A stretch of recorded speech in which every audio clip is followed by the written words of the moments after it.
পাহাড় চুপ করে দাঁড়িয়ে থাকে, কারো অপেক্ষায় নয়, নিজেরই গম্ভীর আত্মস্থতায়। তার ভাঁজে জমে থাকে মেঘ, রোদ, কুয়াশা আর শত সহস্র নামহীন পাখির ডানা ঝাপটা।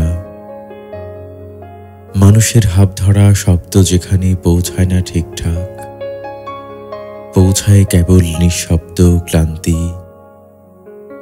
পাহাড় জানে কে এসেছে পালিয়ে, কে উঠেছে জয়ের মোহে, আর কে নিঃশব্দে বসে শুধু শুনছে তার শিরায় বয়ে যাওয়া কালের ধ্বনি। কখনো পাহাড় নিজেই মেঘে ঢেকে দেয় মুখ, যেন কিছু বলতে চেয়েও থেমে যায়। তার শরীর জুড়ে সবুজের শিরদাঁড়া, তার বুকে গড়িয়ে পড়ে ঝর্ণার মতো বিস্ময়।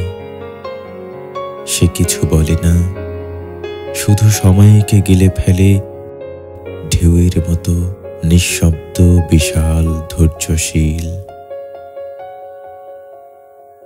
পাহাড় কারো আশ্রয় নয়, পাহাড় নিজে এক অনন্ত